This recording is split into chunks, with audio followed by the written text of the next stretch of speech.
ONeill tells Marape to resign. Enough of lip service. PEA petition to government in doubt. And Tambul and Mul districts hit by hailstorm. This is National MTV News with Shamaine Poriambep. Good evening and thanks for joining us for Saturday's news. Former Prime Minister Peter ONeill is calling on Prime Minister James Marape to resign from office. ONeill, who is in the opposition camp, says Marape doesn't have the mandate anymore from the members of parliament. Prime Minister last night took to social media saying it was the democratic right of members of parliament to choose whoever to side with. However, he remains the head unless if it was God's will. Thank you. The former Prime Minister, who is now amongst those camping in the opposition camp, spoke of the need for change.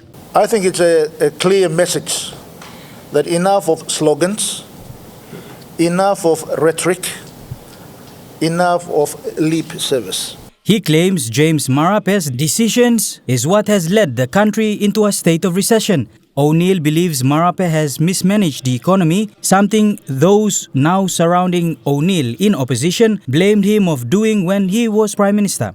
No one in their right mind shuts down an operating gold mine when the prices are at the top of its peak, at $2,000 per ounce, I believe, in terms of gold. Nobody in their right mind.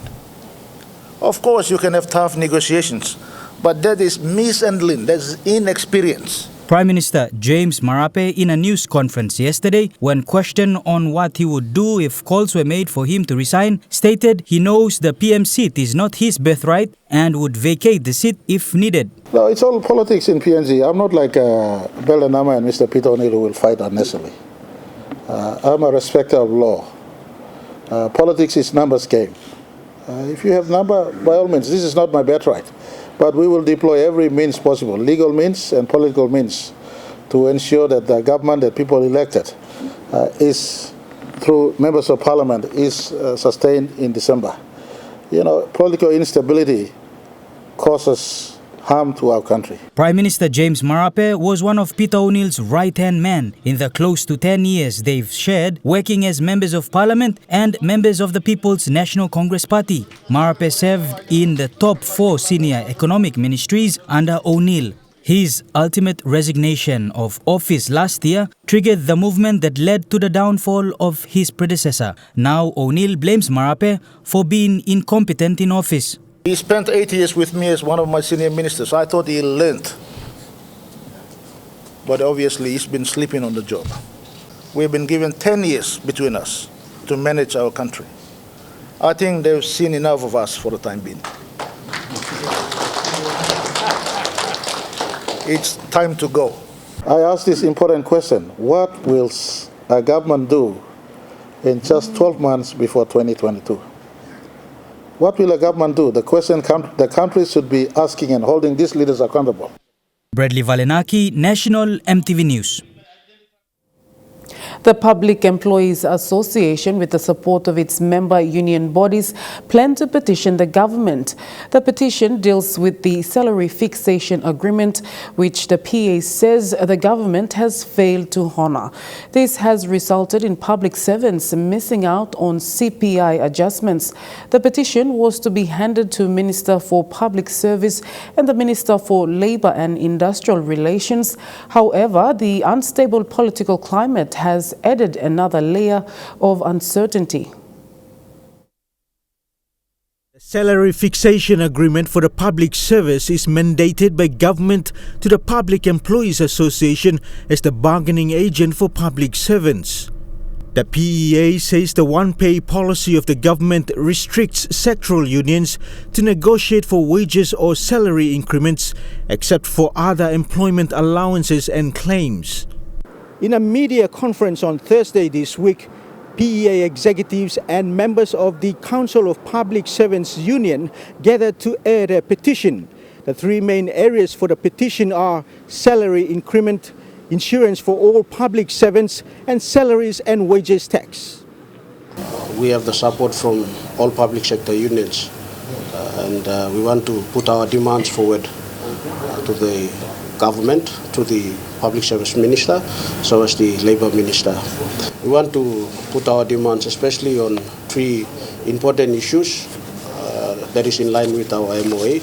In September last year, PEA lodged its log of claims to the Department of Personnel Management to negotiate the new MOA to supersede the expiring MOA 2019. The state, through DPM, did not respond to the log of claims until the second week of December, in which DPM informed PEA that they were awaiting advice from Treasury Department before addressing the salary fixation agreement. Yes, we accept your policy that there will be no more wage increases, salary increases in the public service due to the budget deficit. Yes, we acknowledge that. But what is the government's intervention to relieve us of the cost of goods and services in the country? If there's no intervention, I don't see any reason why you put a policy like that. What you are doing is killing your workers here. You're driving workers below poverty line right now. The government might say that we are getting a lot of money, but this money is not enough compared to the increased goods and services nowadays faced by the public servants, not only the public servants, but the general public out there. You know, the government of Papua New Guinea must come in and understand. We are not from any other places. We are from Papua New Guinea. So come and let us all stand together and see where our downfalls are. Union leaders say public servants will take industrial action should their petition be ignored. Movements on the floor of Parliament yesterday create a level of uncertainty in addressing these public servants' issues. Dennis Orere, National EMTV News. With the country going through tough times and the national census deferred to 2021, preparations are going ahead with key stakeholders. Census officers are undergoing various training and procurement of census materials are underway through the National Procurement Commission. Authorities are confident that the 2021 national census will be a success. Speaking to EMTV News recently, Acting National Statistician John Igitoi gave an update of the 2021 National Census. He says despite the impacts of COVID-19, the National Statistical Office is going through a smooth transition period, and with support from key stakeholders, planning and preparations for the National Census is going well. The operations at NSO is going ahead, and we are in a smooth transition from the state of emergency and the new normal. So we are going through a lot of difficult times, but our planning and our progress in the preparatory stages are going well. In their preparation phase, the NSO will be using satellite image to establish proper listing and mapping for new buildings and structures. This exercise will be conducted mainly in urban areas. It is to ensure recent developments in urban areas are better captured. So what we are now doing is we only try to improve by looking at the new buildings, new structures, and new developments. Most of the updates will be based in the urban areas, in the areas where a lot of development take place. The NSO is also working with the National Procurement Commission on the procurement of census materials. According to the acting national statistician, tender notices have been advertised through the dailies for potential service providers to bid. This is to ensure transparency in the procurement process, and there are various training programs conducted for census officers. So those are the two key things that we have done. We have done zero training, basically with the census staff on what sort of things we expect in terms of training. So those are the things that we have done, the zero training, and now we are doing the coding and editing training. With the national census being one of the most resource-intensive enumeration exercise, it requires more financial and human resources support. NSO will be going into an agreement with provinces and key stakeholders to share costs. They are also putting in place other cost-cutting measures. Obviously, those information that we collect through the census operations will be for the provinces, and it is important that we share costs. And so that is why we have signed some memorandum of agreements. In the agreements, there is a matrix in which where the NSO will come in, where the provinces will come in, where both of them will come, and also the development partners will. The acting national statistician further expressed satisfaction on the amount of work done so far. He also appealed to the public to contact the National Statistical Office should they have any questions about the census. If he has any queries or any questions about the NSO, I don't want people to get information from the streets. We have the census management team in place, and the national statistician, acting national statistician, is there to verify and clarify all those questions. Rayon Lakingu National, MTV News.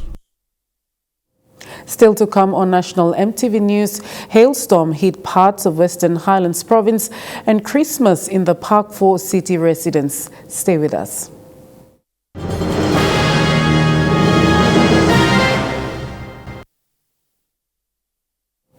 Welcome back to the news.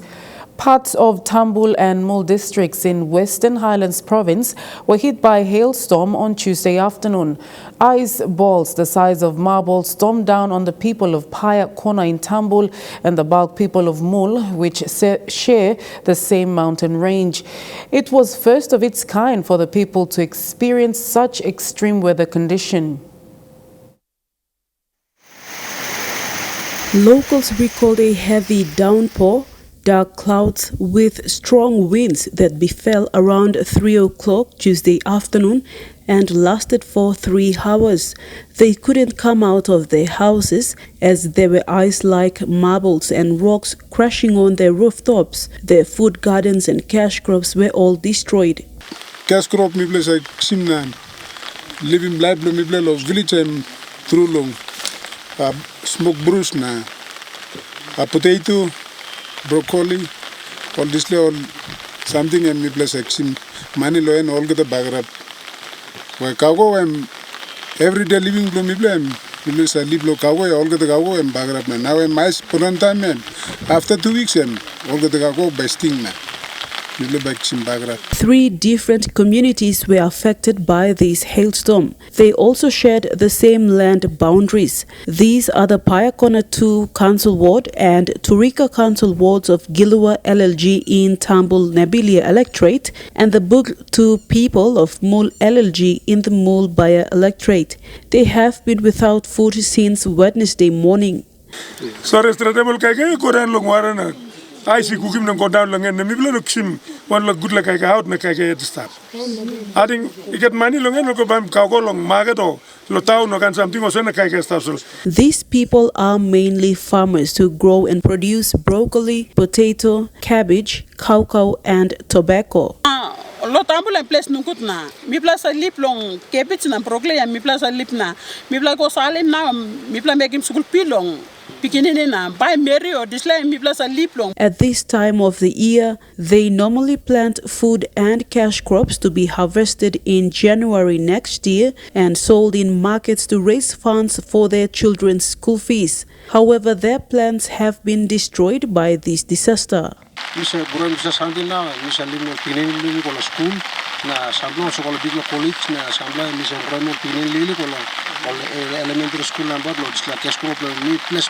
More than 1,000 people have been affected by this hailstorm. The Provincial Disaster Office visited the affected areas and will compile a report to be sent to Port Moresby for relief supplies. The Provincial Disaster Office does not have an emergency budget. Vasinata Yama, National MTV News, Mount Hagen.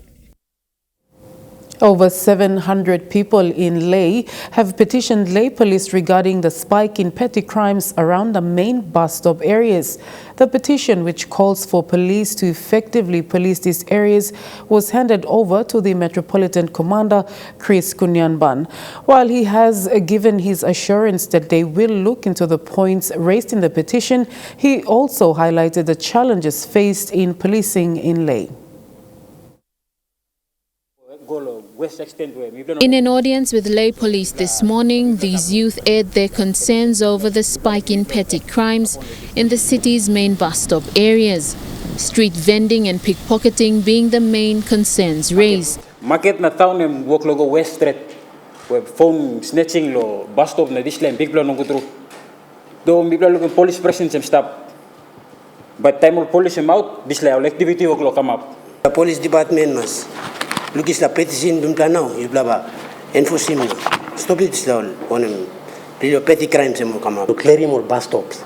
No other street seller no 5 kina 2 kina boss crew now. They speak for more than 800 city residents who have either signed this petition or pledged their support on social media for police to effectively address these issues. Today, the petition was handed over to Lay's Metropolitan Commander Chris Kunyanban. Lay has experienced a general decline in major crimes over the past 3 years. However, this move to petition Lay police comes after numerous instances of petty crimes being faced in the city's main bus stop areas at Eriku Market and Town. We appreciate him standing now that you've come to road. While Kunyanban acknowledged the petition, he also highlighted the challenges officers face in policing. Some of the issues being funding and the lack of police manpower against an increasing population. Population am come up with them now, enforcing me plan, I'm stressing me plan police to the work. So you look at number of man of bus stop was me to care. 5, 6, 7,000, 8,000 man can commute or go come one time long bus stop. The petitioners have requested that police look into these issues over the next 14 days. Me look them, one of something by me talk them, by me address him you can, how me take him. So within 14 days, by me talk to you. Lucy Kopana, National EMTV News, Lay.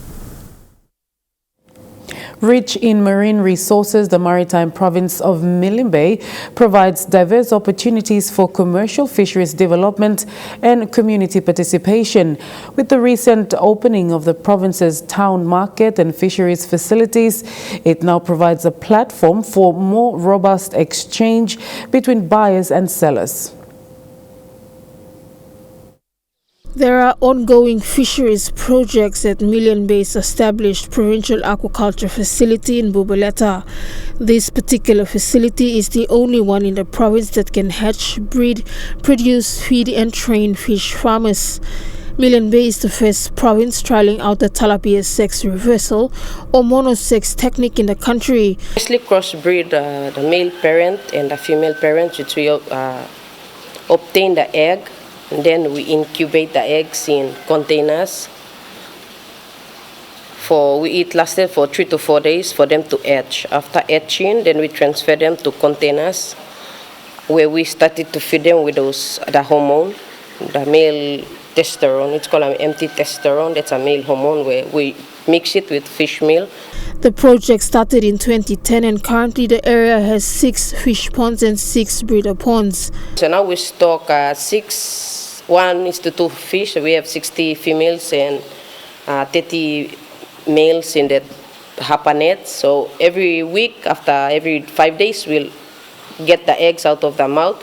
For projects such as this to be at its current stage, assistance and technical support was given by the Japanese government through its embassy here in the country. The main objective of that project is to reduce stunted growth and then provide a good size of fish, because for females they are small in size, while for male they are bigger in size. So when we are looking into going into commercial farming, we require big sizes to meet the market standards. So the sex reversal project will be the way forward for this issue.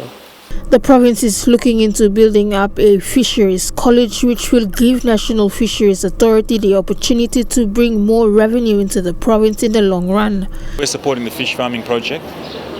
It's quite a lot of our farmers in who are currently engaged in that particular project. The tilapia and seaweed are the only ones that I'm aware of. Annette Cora, National EMTV News. COVID-19 has not dampened the Christmas cheer for some hardworking city residents. Take, for example, the Port Moresby Nature Park. They are hosting the Money Plus Christmas in the Park event. Together with vibrant decorations and themes, the park is open to the public from today to the 31st of December.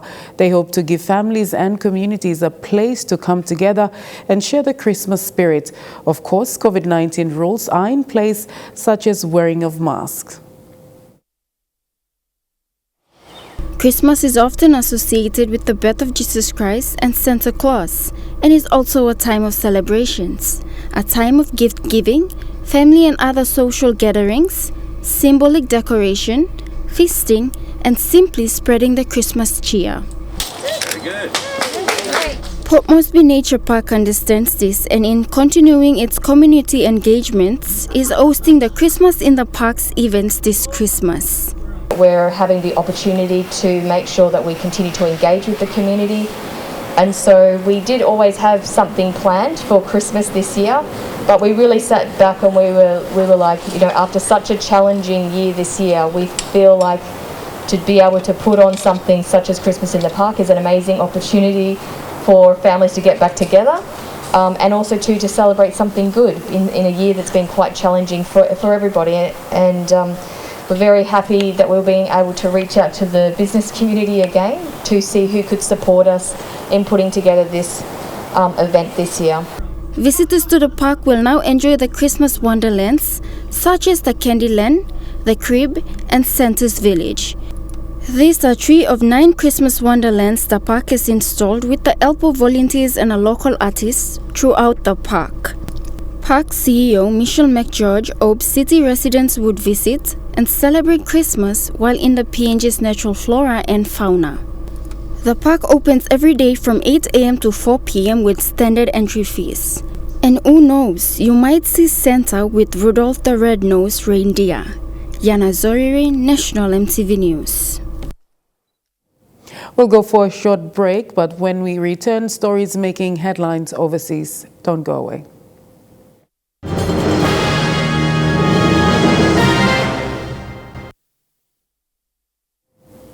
Welcome back to the news.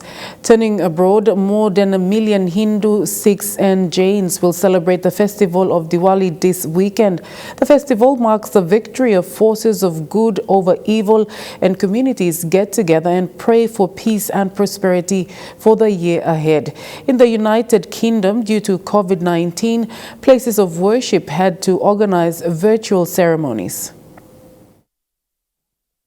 Diwali is one of the most celebrated times of the year for Hindu, Sikhs and Jains.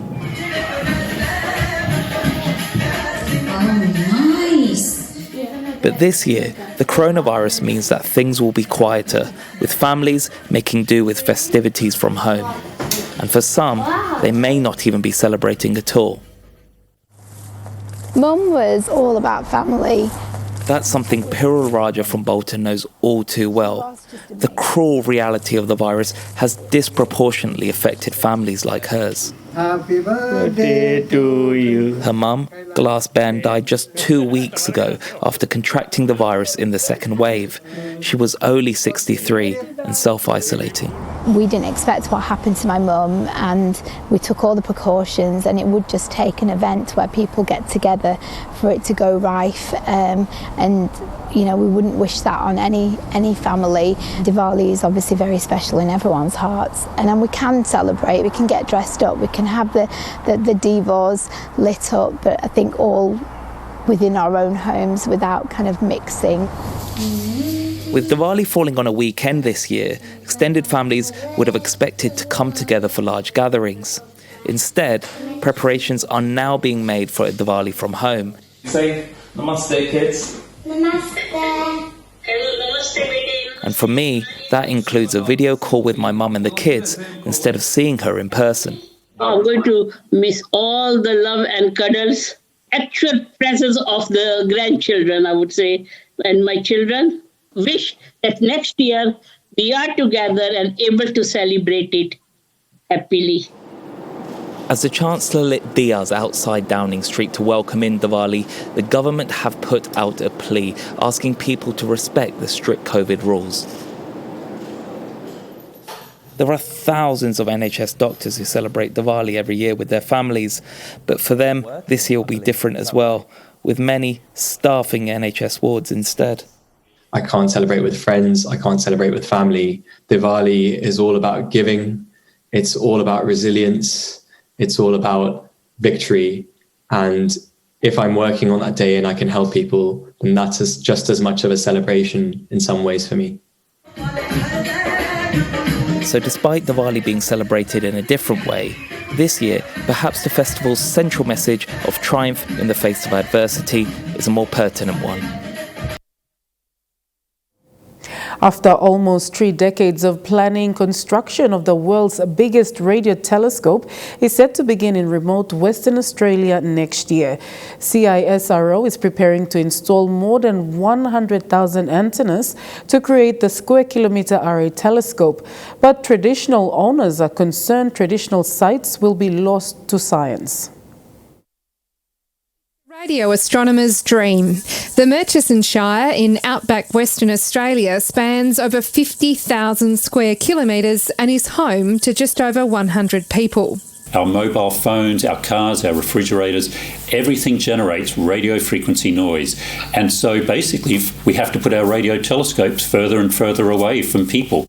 The CSIRO is leading Australia's role in building the square kilometre array in the Murchison.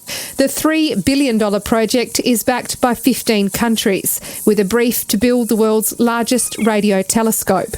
It will study light signals to solve the mystery of how the universe was formed. So the light we're receiving, in some cases, has actually taken billions of years to get to us. But before construction begins, an Indigenous land use agreement must be struck between the Commonwealth and the traditional owners of this land, the Wodjiri Yamaji people. We have an obligation to protect our sites, protect our history, be able to pass on to our younger generation the importance of the country and the sites. But how to build 132,000 antennas in a manner which suits scientists and traditional owners is a vexing puzzle. Negotiations have been ongoing for more than 2 years, and traditional owners say there is still a long way to go. The CSIRO is working with traditional owners on the location of the antennas and says it is committed to protecting the land. I think we're very close to reaching a final agreement. The CSIRO expects to start contracting construction works next year. An aged care facility and child care centre are trialling a research to see if it improves aged care homes' living conditions for the elderly residents in Australia. The research conducted at Maranatha House was put together by Griffith University and hopes to find ways of improving mental health amongst the residents with daily interactions with toddlers. A far cry from the quiet of their own rooms. But residents from Maranatha House are embracing their noisy new neighbours. You know you're alive. It's the real-life application of a concept that stole the nation's heart on television. How old do you think I am? 100. No. A permanent intergenerational care facility has opened its doors next to the existing aged care home in Wellington. It's the first of its kind in Australia. 82-year-old Pauline Cochrane has lived at Maranatha House for 16 years and has no grandchildren of her own. It means a lot. It keeps us going, sort of thing, keeps us interested in what goes on in the place. Guided by research at Griffith University, the centre will use games, reading and singing to combat memory loss and loneliness among residents. A lot of residents go into aged care facilities and they become depressed and their quality of life deteriorates. Terry Frost championed the idea for the town, which until now didn't have any after-school care facilities. Simply coming over of an afternoon with their carers and sitting on the veranda and watching children play. That is therapy. The Aged Care Royal Commission has heard a lot about what's wrong with the system and why significant change is needed. The people involved with this facility believe it represents something much better for the future.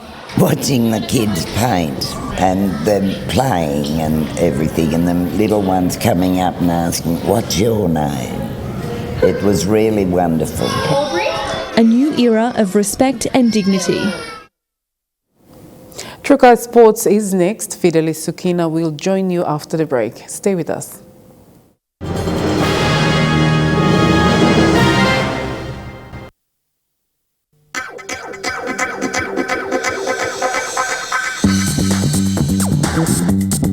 Trukai Sports.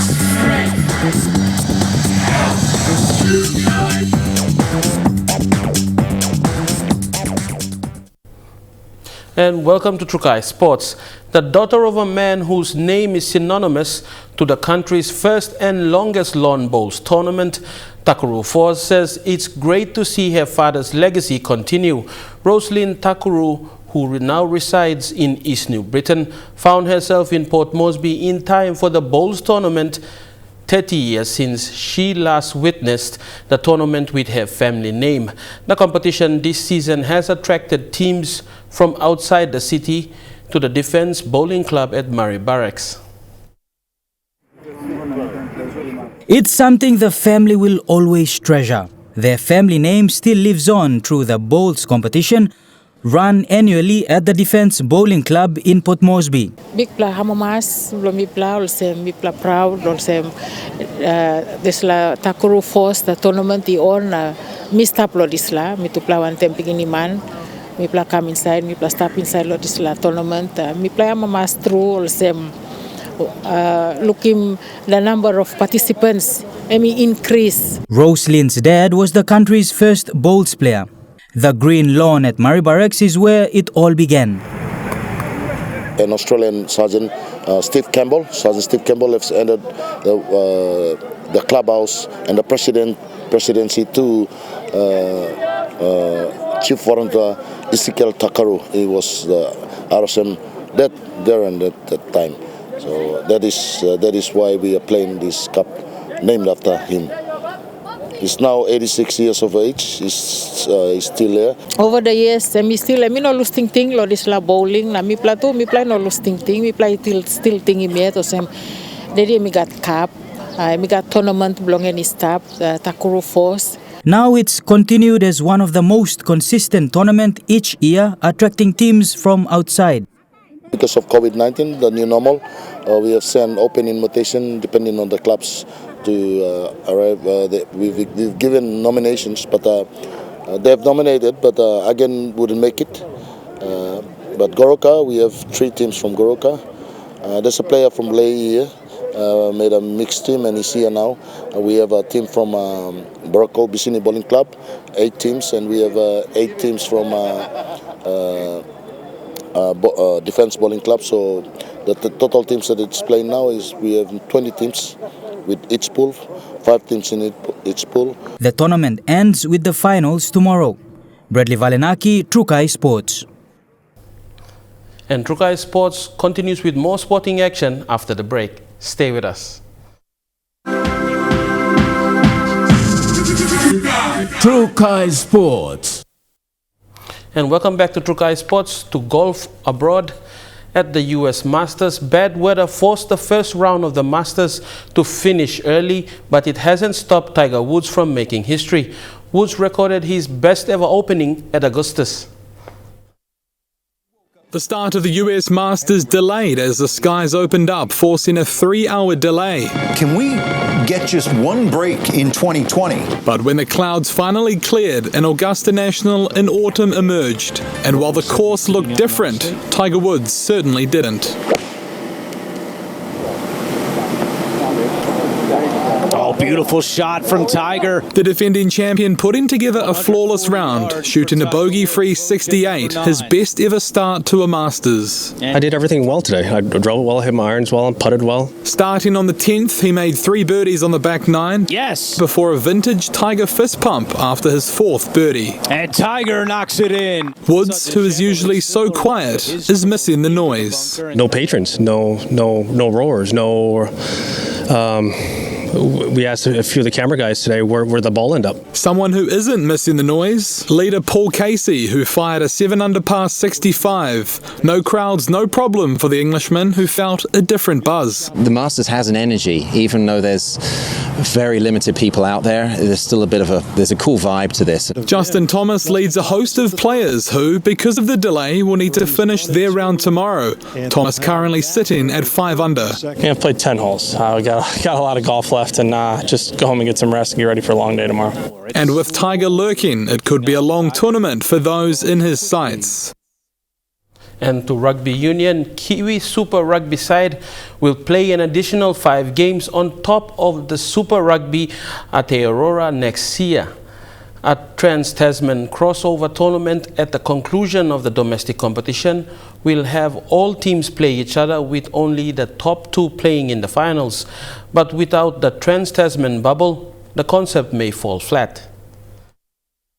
In a year where Trans-Tasman tensions reached new heights, today a united front and a resolution for Super Rugby next year. This is sort of like icing on the cake. Absolutely delighted. Stoked. Super Rugby Trans-Tasman will feature all 5 Australian sides playing all 5 New Zealand sides. Every team will get 2 home matches with 1 round to be played at a neutral venue before the top 2 teams meet in a final. It's critical that we make it a fantastic starting point, and then we'll see what happens from there. But the entire concept is reliant on a Trans-Tasman bubble. Newshub understands if borders don't open, officials will consider basing all teams in Australia or revert to a 3rd round of Super Rugby Aotearoa instead. There may be something better. We cross that bridge when we come to it. There is a fallback position, but we'd always look for something better. But at least for now, it's a big win for all franchises who are starved of their usual revenue this year.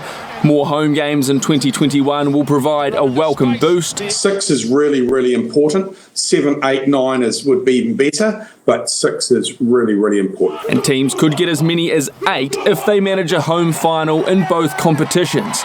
Franchise is adamant, at least for now though, that's not quite on the radar. Probably best to talk to Colin about that down on the Crusaders. He's probably factored it in. There's a few mind games going on there, and I think he's trying to, muck with our mind. Regardless of who gets bragging rights, just having a Trans-Tasman element is a big win for players. I can't imagine playing 3 rounds of bashing each other in New Zealand, so pretty exciting. Done right, it could be the ideal precursor for the future of Super Rugby.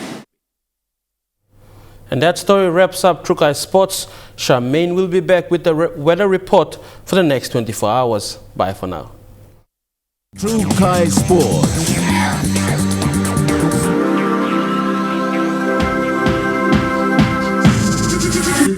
Trukai Sports.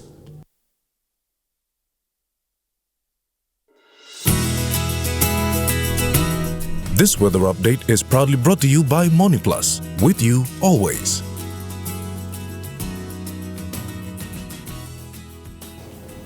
Weather forecast for tonight and tomorrow. In the southern region, Port Moresby, fine, partly cloudy tonight and tomorrow. Daru, fine tonight and tomorrow. Kerama, fine, partly cloudy. Alatau, a few showers tonight, then fine, partly cloudy morning. And Popondetta, mostly cloudy with rain drizzles tonight and tomorrow.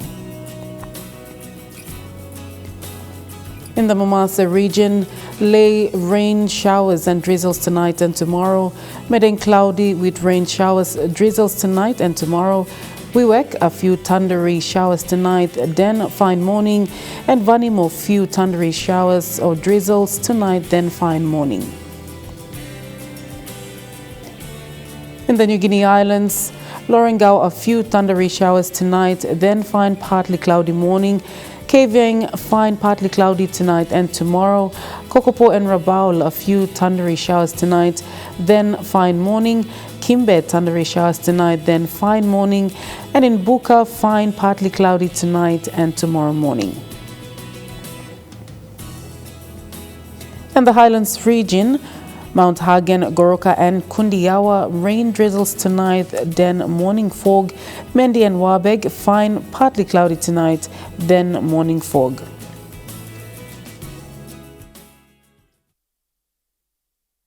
The weather update was proudly brought to you by MoneyPlus, with you always. And that ends National EMTV News this Saturday, the 14th of November 2020. On behalf of the news team, pleasant viewing. Good night.